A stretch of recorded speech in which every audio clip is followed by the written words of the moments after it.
Next जो question है integration में, आप देखना इतना शानदार क्वेश्चन है। दो इंटीग्रेंट दे रखे हैं आपके पास में, i equal to 0 to 1 sin x upon root X dx, दूसरा j equal to 0 to 1 cos x upon root X dx। हमें इन दोनों का कंपेयर करना है कि i और j दोनों इक्वल है या ग्रेटर या फिर लेस देन है, ये पता करना है। तो हमें दोनों की वैल्यू अलग अलग फाइंड करनी पड़ेगी। अब यहाँ ऐसे क्वेश्चन में कभी भी हम डायरेक्ट क्वेश्चन सोल्व नहीं कर सकते हैं, इनका कुछ खास पैटर्न होता है। हमें ये देखना पड़ेगा कि जैसे पहले अपन i को लेते हैं sin x upon root X, मैंने इस क्वेश्चन को दो पार्ट में डिवाइड कर दिया।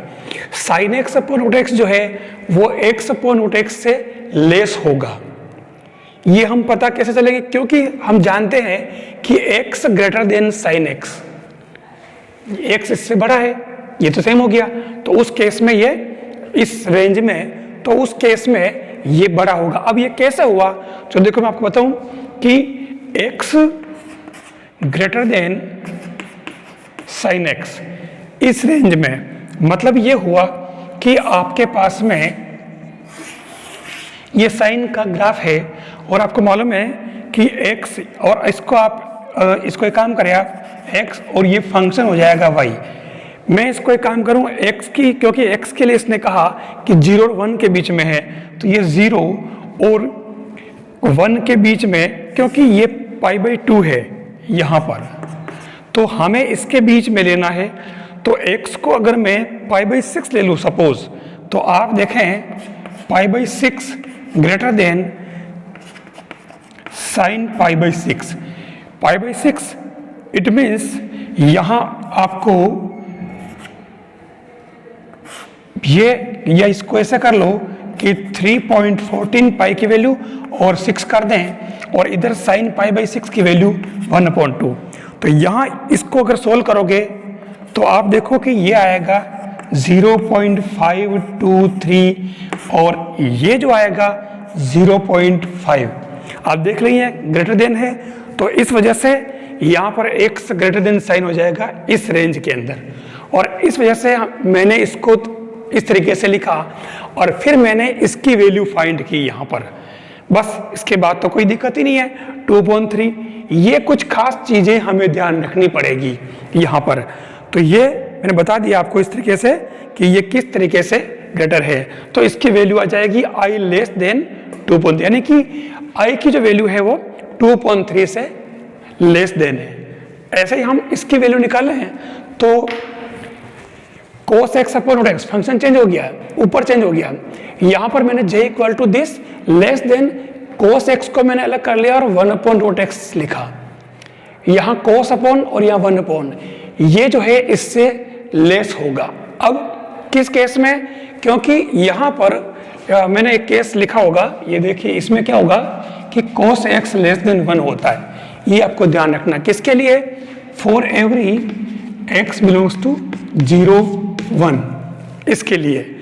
तो अब यहां पर भी आप सपोज, क्योंकि हमारे पास जो ग्राफ में पता है कोस के लिए भी सेम वही कंडीशन है, बस फर्क ये ग्राफ इस प्रकार से चलेगा। तो 0 से 1 के बीच में 0 और 1 यहाँ है, तो आप इसकी ये π/2 है, आप इसके अंदर π/6 ले लें, फर्क कुछ नहीं पड़ेगा।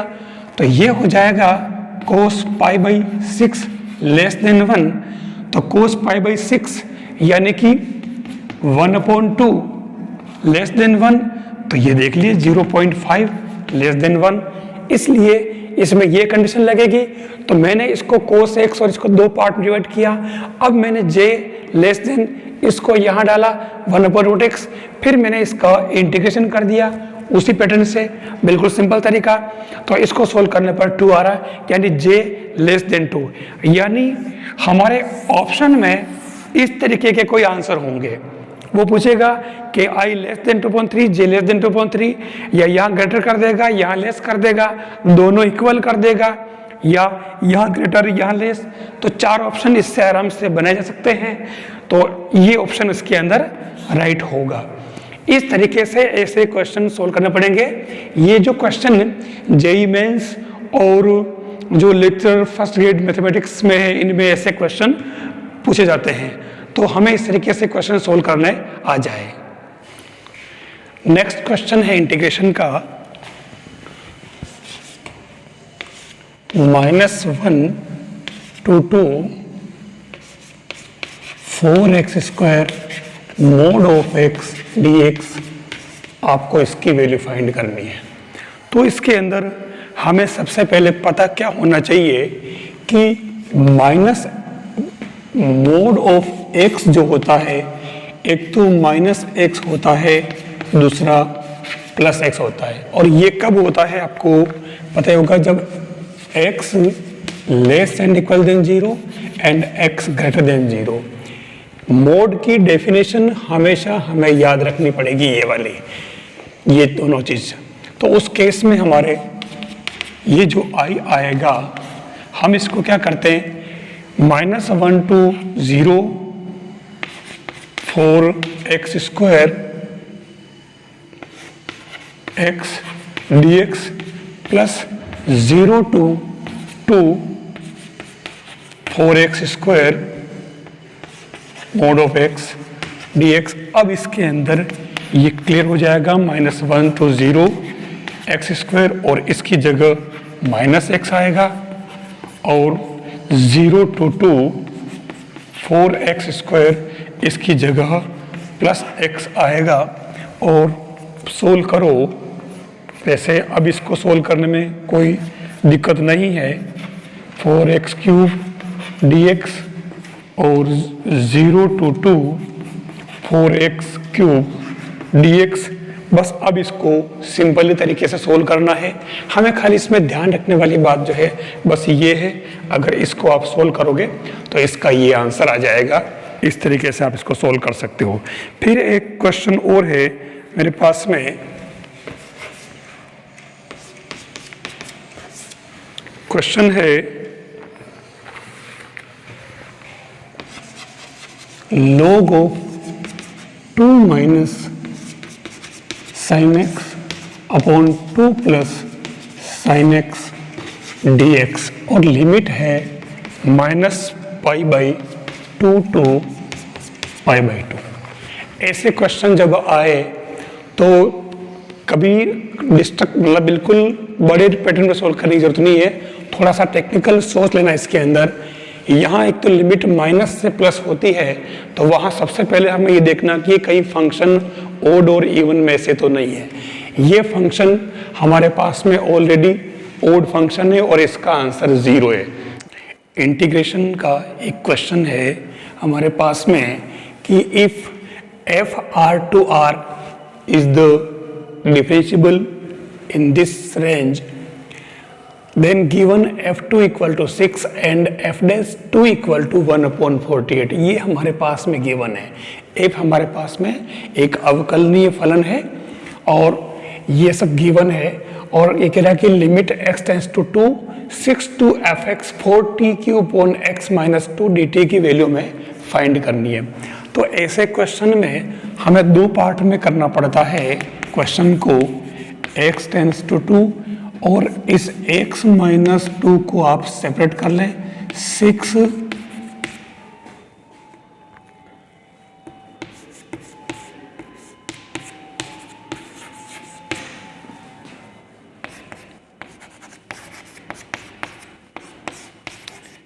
x - 2 और इसका इंटीग्रेशन हो जाएगा 4/4 और 0 to fx।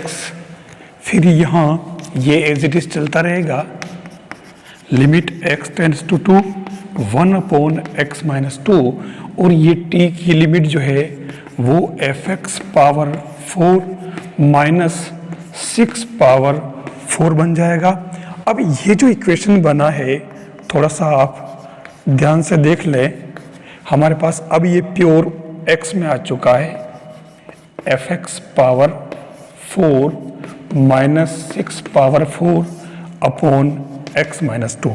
अब ये क्वेश्चन पूरा इंटीग्रेशन पहले हो चुका, अब इसको लिमिट में कन्वर्ट करना है। तो ऐसे लिमिट सोल्व करने के लिए हमारे पास में एक बहुत ही अच्छा पैटर्न है, D L hospital rule. D L hospital rule में क्या करते हैं, डी एल हॉस्पिटल रूल, यानी इसमें ऊपर का भी x के रेस्पेक्ट डिफरेंशिएशन और नीचे का भी x के रेस्पेक्ट डिफरेंशिएशन। तो ये हो जाएगा लिमिट x टेंस टू, क्योंकि इसके अंदर डायरेक्ट अगर वैल्यू पुट करते हो भी तो ये अब 0.0 बन जाएगा, यानी नीचे 0 बन जाएगा, तो ये सोल्व नहीं होगा। तो हम यहाँ पर इसका पहले ऊपर वाले का x के respect not u upon v, ऊपर का अलग से करना, नीचे का अलग से डिफरेंशिएशन करना, अवकलन करना, क्योंकि डीएल हॉस्टल रूल यही कहता है। तो ऊपर का करेंगे x पावर 4, तो ये हो जाएगा 4x पावर 3 और फिर fx का और करना पड़ेगा f डैश x, और ये कांस्टेंट है 0 हो जाएगा, और नीचे x का 1 माइनस 2 का 0। अब आप इसके अंदर लिमिट पुट करें तो ये हो जाएगा 4 और f2 पावर 3 और f डैश 2। बस हमारा काम हो चुका। f2 की वैल्यू हमारे पास गिवन है, तो ये 6 पावर 3 और f डैश 2 भी गिवन है 1/48। आप इसको सोल्व करेंगे तो ये 18 आंसर आ जाएंगे। इस तरीके से ऐसे क्वेश्चन को, ये क्वेश्चन ऑप्शनल में आएगा, मतलब ऑप्शन वाला आएगा, आपके पास ऑप्शन गिवन होंगे, तो इस तरीके से आंसर दिए होंगे, आपको दोनों ही काम इसमें करने पड़ेंगे।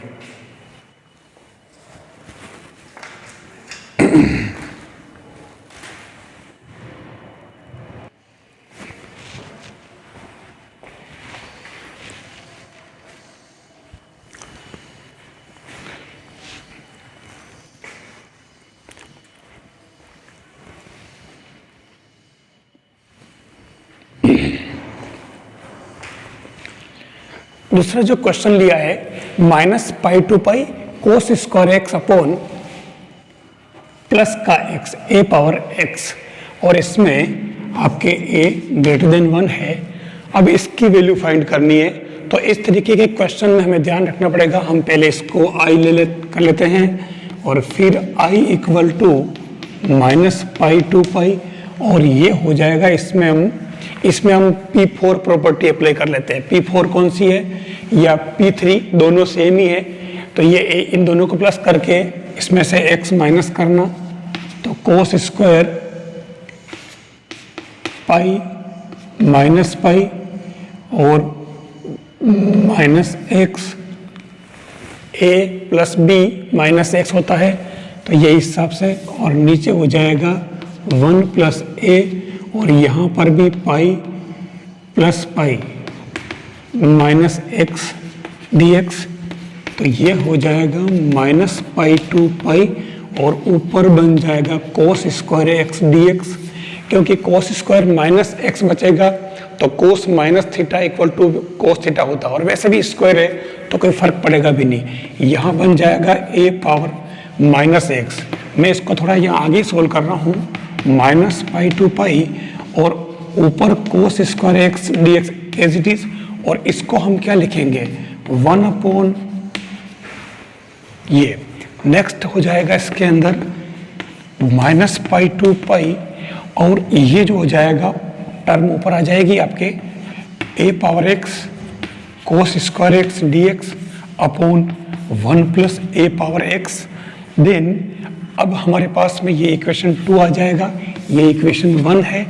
अब हम इन दोनों को फर्स्ट और सेकंड को ऐड कर दें तो ये 2i हो जाएगा, और -π/2π, और ये बन जाएगा आपके पास में, इसको और इसको प्लस करोगे तो ऊपर आ जाएगा a power x plus 1 cos square x upon a power x plus 1 d x, ये कैंसल, और आपके पास में 2i इक्वल टू बचा -π/2π cos square x D x.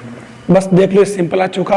आप इसके अंदर, वैसे ये इवन फंक्शन है, सम फलन है, तो आप इसको डबल करके और पाई कर दो, कोस स्क्वायर एक्स डी एक्स।